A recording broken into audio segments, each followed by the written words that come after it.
नमस्कार, मैं यशपाल हंस करनाल से।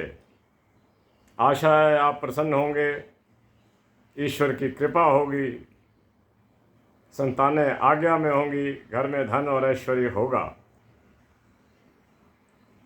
मैं कुछ दिन से उपचारों पर चर्चा कर रहा हूँ। 2-3 दिन से कुंडली के प्रधान ग्रह शनि पर चर्चा कर रहा हूँ, क्योंकि शनि एक ऐसा ग्रह है जो सब ग्रह एक तरफ हों, महाराज शनि एक तरफ हों। अगर शुभ हैं तो कमाल कर देंगे, अशुभ हैं तो कमाल कर देंगे। समझ सकते हैं आप। मैं आज प्रातः किसी मित्र के साथ था। मुझे पता था कि ये मित्र मेरा आजकल सुखी नहीं है, तो मुझे कहने लगे आओ मेरे घर चलते हैं। मेरे हम रास्ते में ही थे, सुबह का ही वक्त था। तो मैंने कहा नहीं, मैं अपने घर जाता हूँ। मैंने उनसे पूछा, मैं कहा आज का आपका क्या कार्यक्रम है, ज़रा सुनना आप इस बात को।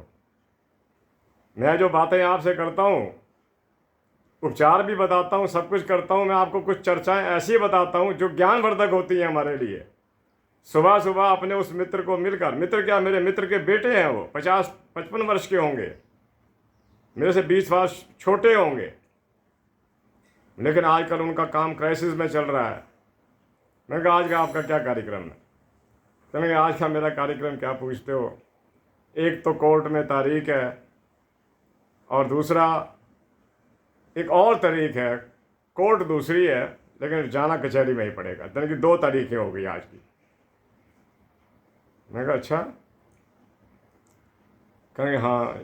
मैं कहा फिर उसके बाद क्या करोगे। कहता गाड़ी की अलाइनमेंट करवानी है, फिर वहाँ जाऊँगा। मैं कहा उसके बाद क्या करोगे। कहता पत्नी के घुटने ख़राब हैं, डॉक्टर के पास जाऊँगा। मैं कहा उसके बाद क्या। मैं सुन के हैरान हो रहा था। कहता उसके बाद 1-2 काम छोटे छोटे और हैं घर के, वो करूँगा। मैं कहा फिर। कहता शाम को 5 बजे फैक्ट्री पहुँचूँगा, मैं सिर्फ मुनीम से बात करूँगा, आज का अकाउंट पूछूँगा और रात को घर लौट आऊँगा।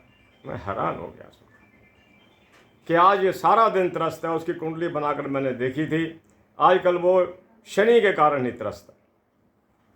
कहीं शनि उनको पिछले 2.5 वर्ष से, जब वो कुंभ राशि में था तब से ही परेशान कर रहा है, लेकिन अब उनकी उसमें सुधरेगी।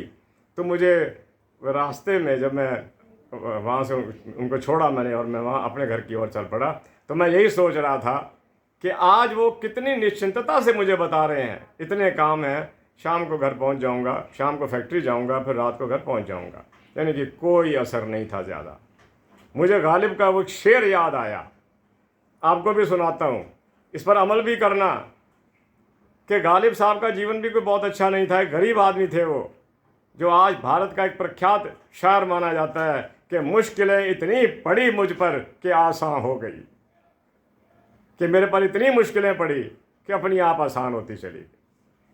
जब हम ये सोच लेते हैं कि जो होगा निपटेंगे यार, देखी जाएगी जो कुछ होगा, अब क्या करें, मुश्किलें तो पड़ गई हैं। मैं आपको फिर कहता हूँ कि मुश्किलें इतनी पड़ी मुझ पर कि आसान हो गई। ये उस महान शायर के शब्द हैं जो कई बार मैंने पढ़े, और जब भी खुद दुखी होता हूँ तो मैं यही सोचता हूँ कि मुश्किलें इतनी पड़ी मुझ पर कि आसान हो गई। अब हम लोग उस आयु को प्राप्त कर चुके हैं जहाँ हमारे पास कुछ तजर्बे हैं, कुछ आपको समझाने की बातें हैं कि कोई संसार का ऐसा व्यक्ति नहीं है जिसको टेंशन ना आई हो। जितना बड़ा आदमी होगा, आर्थिक दृष्टि से, सामाजिक दृष्टि से उसकी समस्याएं उतनी ही बड़ी होंगी। परमात्मा उसके एग्ज़ाम ज़्यादा लिया करते हैं। कहते तेरे को मैंने बड़ा पद दिया है, तेरे एग्ज़ाम भी जो हैं ज़्यादा होंगे, और तेरे एग्ज़ाम जो हैं वो ज़्यादा गहरे होंगे। तो प्यारे बंधुओं, मैं आज फिर निदान की ओर आता हूँ। पहली बात मैंने आपको बता दी कि मुश्किलें इतनी पड़ी कि आसान हो गई। ये सोच कर चलना, अगर मुश्किलें आ रही हैं तो आसानियाँ भी आएंगी, अगर दिन खराब चल रहे हैं तो अच्छे भी आएंगे। ये आते हैं। मेरा लंबा जीवन इस बात का साक्षी है कि बुरे दिनों के बाद अच्छे दिनों का एक ऐसा क्रम शुरू होता है जब आपको किसी चीज़ की चिंता नहीं रहती। ये मैं आपको ढारस नहीं बंधवा रहा, मैं आपको जीवन की हकीकत बता रहा हूँ। ये वास्तविकता है जीवन की। अच्छे दिनों के बाद बुरे दिन सुनिश्चित, और बुरे दिनों के बाद अच्छे दिन सुनिश्चित। और इन सब चीज़ों के पीछे महाराज शनि का हाथ होता है। मैं कई बार सोचता हूँ कि हमें कहा जाता है कि जब हम मर जाएंगे तो हम धर्मराज के पास जाएंगे, वहाँ महाराज चित्रगुप्त हमारा हिसाब करेंगे। मैं कई बार सोचता हूँ कि ये चित्रगुप्त कौन होंगे, तो फिर मुझे ख्याल आता है कि चित्रगुप्त और कोई नहीं, ये हमारा गुप्त चित्त है, ये हमारा मन है जो प्रभु के पास जाकर अपने सारे राज उड़ेल देता है कि हे धर्मराज, मैं ये काम करके आया हूँ और चित्रगुप्त के माध्यम से अर्थात अपने चित्त के माध्यम से आपको बता रहा हूँ। तो मेरे प्यारे बंधुओं, आज मैं शनि पर फिर थोड़ी सी चर्चा कर रहा हूँ। वीडियो 6 मिनट का तो यही हो गया, मैं कोशिश करूँगा कि उसको 10-11 मिनट के अंदर पूरा कर दिया जाए। महाराज शनि, याद रखना, मैंने बहुत देखा है, आपके कमेंट्स पढ़ता हूँ, बहुत सारे लोग ज्योतिष के कुछ जानते हैं, है तो अल्प ज्ञान, लेकिन इसका मतलब यह है कि रुचि आपकी है, आप कुछ ना कुछ जानना चाहते हैं, कुछ ना कुछ समझना चाहते हैं। कई लोग मुझे मैसेज में लिखते हैं संदेश के अंदर कि मेरा फलां ग्रह फलां राशि के अंदर बैठा हुआ है। ये ठीक है कि हम कुंडलियाँ नहीं बनाते, ऐसे बनाते रहें तो हमारे पास समय ही ना बचे, हम आपको वीडियो तक ना दे सकें। बुरा मत मानना, मैं हाथ जोड़ के आपसे क्षमा चाहता हूँ कि आप अगर अपना डेट ऑफ बर्थ भेजोगे, कुंडली यहाँ नहीं बन सकेगी। उसके लिए तो आपको बाकायदा व्हाट्सएप में डालना पड़ेगा डेट ऑफ बर्थ, और उस पर चर्चा होगी। खैर, मैं आपको बता रहा था कि अगर कुंडली के अंदर शनि के आगे गुरु चल रहा हो, तो शनि के आगे यानी कि शनि अगर कन्या राशि में है और गुरु जो है वो उससे आगे है, वृश्चिक में है, धनु में है, तो ये शुभ है। जैसा कि मैं लिख के लाया था, शनि से गुरु आगे हो तो शुभ शनि, और गुरु पीछे हो और व्यक्ति अपने किसी षड्यंत्र के कारण, ये शब्द मैंने स्पेशली लिखे, मेंशन किया इसको, कि अगर गुरु पीछे हो, शनि आगे हो, तो व्यक्ति अपने किसी षड्यंत्र के कारण अपमानित होता है। और ये लिखने वाले जो राइटर हैं, मैं पिछली बार भी बता रहा था कि बड़ी प्राचीन उनकी एक किताब मेरे पास पड़ी, बहुत मुद्दत से मिल भी नहीं रही थी, अचानक मिली, और मैंने उस पर आपके साथ चर्चा करनी शुरू कर दी, क्योंकि वो लोग मेडलिस्ट थे, कई गोल्ड मेडल मिले उनको। मैंने तो यहाँ तक सुना है कि तत्कालिक सरकार ने भी उनको कोई मेडल दिया था उनके गणित विद्या पर, ज्योतिष पर। वही लिख रहे हैं कि शनि का गुरु से आगे होना शुभ है, शनि गुरु का पीछे होना, यानी कि दोबारा सुन लीजिए, शनि से गुरु आगे हों तो शुभ फल देंगे, गुरु पीछे हों व्यक्ति अपने किसी षड्यंत्र के कारण अपमानित होगा। आगे चलता हूँ, मैं इसे समझा पाया हूँ आपको, आप समझ गए होंगे कि अगर किसी की कुंडली के अंदर, ये तो मैंने प्रत्यक्ष देखा भी है, और एक बात आपको और भी ऐड करके बताता हूँ, शनि के साथ अगर किसी का केतु बैठ जाए, केतु का मतलब है ज्ञान, केतु राहु का वो हिस्सा है जिसमें शरीर है, केतु उसी का सिर धारण करता है जिसके साथ बैठ जाता है। शनि एक विद्वान ग्रह है, शनि एक न्यायकारी ग्रह है, शनि कुंडली का परचम है। अगर शनि के साथ केतु बैठ जाए, व्यक्ति ब्रह्मज्ञानी हो जाएगा। अगर कहीं साथ में चंद्रमा भी बैठ जाए, शनि, चंद्रमा और केतु, यूं तो वो व्यक्ति बड़ा साधारण जीवन गुजारेगा, लेकिन उसके पास ज्ञान की कोई कमी नहीं होगी। वो हर विषय पर बात कर सकता है। आप उससे ज्योतिष पर बात कीजिए, आप उससे ज्योतिष को छोड़िए, क्रिकेट पर बात कीजिए, आप उससे राजनीति पर बात कीजिए, आपको हर बात का उत्तर बताएगा, इतना विद्वान होता। आगे चलता हूँ, शनि के अंदर एक अजीब विशेषता है, यह स्थान की वृद्धि करता है। मैं इसके उपचार भी आपको बताऊंगा, क्योंकि आप उपचार के बिना आप प्रसन्न नहीं होते। आपसे उपचार करवाना एक एस्ट्रोलॉजर का कर्तव्य भी है। दुख तो हर एक को है, जो संसार में आया वो सुख प्राप्त करने के लिए नहीं आया। कुछ कर्म उसके बुरे खड़े थे कि प्रभु ने फिर जन्म दिया, तो जन्म दिया तो जब ग्रेविटेशन में है पृथ्वी की, तो सुख कहाँ से मिलेंगे? कुछ ना कुछ समस्याएं रहेंगी। जन्म के समय स्कूलों में गए, टीचर्स का डर, कॉलेजों में गए, लेक्चर शॉर्ट होने का डर, पढ़ाई ना हो सकी, कई बार फेल हुए, पास हुए, ये हुआ, लंबा जीवन चला, सबका चल रहा। हर आदमी को कुछ ना कुछ सहना पड़ता है जीवन के अंदर। तो मैं आपको बता रहा था कि शनि जिस भाव में बैठेगा उस भाव में वृद्धि करेगा। स्थान वृद्धि करो शनि, स्थान हानि करो जीवो। कि बृहस्पति जिस घर में बैठता है उस घर का नुकसान करता है, लेकिन शनि की जहां दृष्टि जाएगी वहां नुकसान करेगा, बृहस्पति की जहां दृष्टि जाएगी उसका कल्याण करेगा। ये एक इट इज एडमिटेड फैक्ट। अब मैं आपको बताता हूं कि शनि के उपचारों में मैं कोई वृद्धि नहीं करना चाहता। मैंने आपको बता रखा है कि शनिवार को बताशे डालिए शनि के पेड़ के नीचे, 4 छेइयों, दूध डाल दिया, चीनी डाल दी या कोई चीज़ डाल दी जो मिठास हो, गुड़ की छोटी सी टुकड़ा डाल दिया। आप महसूस करेंगे। हाँ, मैं आपको बताया करता हूँ कि शनि सूर्य ढलने के बाद ज़्यादा सक्रिय हो जाते हैं। सूर्य उनके पिता हैं, पिता पुत्र में अनबन है, अनबन नहीं, विचार नहीं। वो लोहा है, वो अग्नि है। अग्नि में लोहे में कैसे विचार हो सकते हैं? परस्पर भिन्न भेदता रहेगी। जैसे ही सूर्य छुपते हैं शनि अपनी शक्ति पकड़ लेते हैं। पीपल पर इनका वास है, पीपल पर इनका वास है। हर कल्याणकारी चीज़ पर बैठे। इनको पता है कि पीपल प्राणी मात्र को सुबह भी ऑक्सीजन देता है, रात को भी देता है, मैं अपना वास यहीं रखूंगा। काले कीड़े होते हैं पीपल पर, एकदम आते हैं वो मीठी चीज़ पर, खिलाइएगा उनको, कल्याण हो जाएगा। और मैं अक्सर कहा करता हूँ आपसे कि अगर आप चाहते हो कि आपकी कुंडली के अंदर शनि शुभ संदेश लेकर चला आए, बड़ा तंग करता है। दूसरे घर में बैठ जाए तो आदमी को अपनी गलतियों के कारण समाज के अंदर वो स्थान नहीं मिलता जिसका वो हकदार होता, बदनाम हो जाता है कि स्वार्थी है।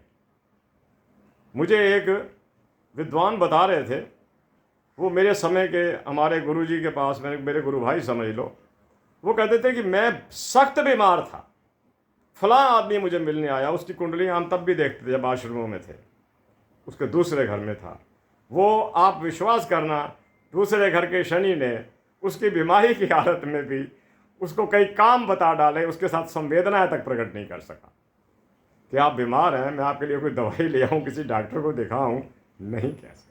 वाणी स्थान पर जो बैठ गया, वाणी स्थान पर और बुद्धि स्थान पर जो बैठ गया, उसने बात वही करनी है जो स्वार्थ से रिलेट करती हो। दूसरे घर के शनि को और चतुर्थ भाव के शनि को भी कल्याणकारी नहीं माना गया, तीसरे घर के शनि को बहुत अच्छा माना गया। छठे घर का शनि भी कोई बुरा नहीं, लेकिन ये रोगों से त्रस्त कर देता। द्वादश का शनि हो आंखों को पड़ेगा। ये जैसे छोटी उम्र के बच्चों को हम देखते हैं, ऐनक लग गई। मेरे भी एक बच्चे का 12वें घर में शनि है, शायद 5वीं क्लास में उसको ऐनक लग गई थी। तो मैं आपको बता रहा हूँ, शनि नहीं चूकता, फल देकर रहता। मैं आगे बता रहा था आपको कि दूसरे घर में बैठा हुआ शनि व्यक्ति को अति कंजूस बनाता है। कंजूस 2 प्रकार के ग्रह बनाते हैं व्यक्ति को। अगर 12वें घर का आदमी, एक मुझे किसी ने कमेंट में भी कहा था, जी मैं तो बड़े पैसे खर्चता हूँ, मेरा तो 12वें घर का स्वामी 8वें घर में है, I spend the money, I spoil the money. मैं कहा मैं देखने तो नहीं आया, मैं तो वही वर्णन करना है जो पुस्तकें कह रही हैं कि 12वें घर का स्वामी अगर 8वें में बैठ जाए, 12th लॉर्ड इन 8th हाउस, मैन बिकम्स माइजर। वो अपनी दवाई लेने में भी संकोच करेगा। किताबें लिखती हैं, हर ग्रंथकार तो गलत नहीं हो सकता। तो मेरे प्यारे बंधुओं, मैं छोटी सी चर्चा के साथ आज की चर्चाओं को 14-15 मिनट की हो गई, ख़त्म भी करना चाहूँगा। अगर आपकी कुंडली के अंदर, ये आगे की बात कर रहा हूँ आज, बहुत अच्छी बात आपको बता रहा हूँ, याद रखना। अगर आपकी कुंडली के अंदर देखो, सूर्य के साथ अगर बुध बैठ जाए, शुक्र बैठ जाए, शनि बैठ जाए, ये तीनों एक प्रकार से अस्त के कगार पर पहुँच जाते हैं। ना भी अस्त हो, डिग्रियाँ अगर 15 से कम है तो अस्त के समान ही समझो। अगर आपका शुक्र अस्त है कुंडली के अंदर, मैं आपको आश्वासन दिलाना चाहता हूँ, आप कभी किसी नारी का आप भूल कर भी अपमान न कर देना, चाहे माता हो, बहन हो, पत्नी हो, बुआ हो। भूल कर भी इनका अपमान न कर देना, और ख़ास तौर पर माँ को याद रखना।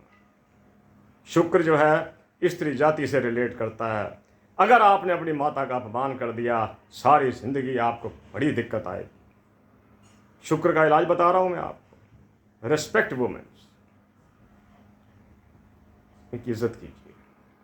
आगे मैं बताता हूँ, अगर आपका बुध अस्त है कुंडली के अंदर, सूर्य के साथ बुध बैठा है, कई बार 4 ग्रह इकट्ठे बैठ जाते हैं, सूर्य महाराज सबको एक जैसा कर देते हैं, अपनी इतनी किरणें तेज़ होती हैं उनकी, बाकी की किरणों को उठने नहीं देते। अगर आपका बुध डिस्टर्ब है, बुध को एक युवराज कहा गया है, आप बच्चों को कुछ खाने का दीजिए, बच्चों को चॉकलेट दे दिया, टॉफ़ी दे दी, बुध की अस्तता पर फर्क पड़ेगा। और अगर कहीं आपका महाराज शनि डिस्टर्ब हैं, शनि अस्त हैं, मैं आपको आश्वासन दिला कर कह सकता हूँ, आप जो मज़दूर वर्ग है संसार का, जो लेबर करते हैं लोग, उनके साथ प्यार कीजिए। उनको देखो, हमने कुछ बनवाना होता है, कोई ना कोई काम करने वाला ही आता है, भले वो कोई दीवार, कोई ईंट हो लगनी हो, कोई प्लम्बरिंग का काम हो, कोई और काम हो, कोई इलेक्ट्रिक का काम हो, कोई ना कोई ऐसा व्यक्ति आएगा जो श्रमिक का काम करता है। कोई फ़र्क नहीं पड़ता, कोई फ़र्क नहीं पड़ता अगर 5-10 रुपये को फालतू भी ले गया है तो। No bargaining. अगर रिक्शा वाले से क्या बार्गेनिंग करनी, क्या बार्गेनिंग करनी? ये श्रमिक वर्ग के लोग हैं, इनको प्यार दीजिए, इनको धन दीजिए। और मैं आखिरी बात आपसे करता हूँ, मुझे अपने गुरुदेव की वो स्पीच कभी नहीं भूलती, आपको उसके 2 शब्द सुनाता हूँ, उस पर अमल करना, ज़िंदगी बदल जाएगी। कि मज़दूर की मज़दूरी उसके पसीना सूखने से पहले दे देना, मज़दूर की मज़दूरी उसके पसीना सूखने से पहले देना, और जिसका ऋण देना हो उसके मांगने से पहले दे देना, भाग्य में कभी कष्ट नहीं आएगा। ये दोनों बातों का ख्याल रखना, ये मेरी आज की अंतिम बात थी। मज़दूर की मज़दूरी उसके पसीना सूखने से पहले, और जिसका कर्जा देना हो उसके मांगने से पहले देने का प्रयास करना। मज़दूर को तो दे ही देना। शनि प्रसन्न रहेंगे, ये बार्गेनिंग्स के नहीं, ये डीलिंग्स के मालिक हैं। अच्छा डील करोगे, आपकी किस्मत भी आपसे अच्छा डील करना शुरू कर देगी। परिवर्तन जीवन का सिद्धांत है, और मेरी बात पर विश्वास करना, ये चीज़ें मैंने देख रखी हैं। इसी के साथ 18 मिनट होने को आ गए, वीडियो को ख़त्म करता हूँ, आपसे आज्ञा चाहता हूँ। ठीक रहा, कल फिर मिलता हूँ। आपके आशीर्वाद, शुभकामनाएं सदा वांछित हैं मेरे को, ताकि मैं आपसे बात कर सकूं। मेरी माँ, जिसने मुझे ज़िंदगी के हज़ारों कष्टों में से निकाल दिया, कष्ट नहीं थे, विडंबनाएं थी। ईश्वर आपको सुखी रखे। जय जगत, जय भारत, नमस्ते, नमस्कार, शुभकामनाएं।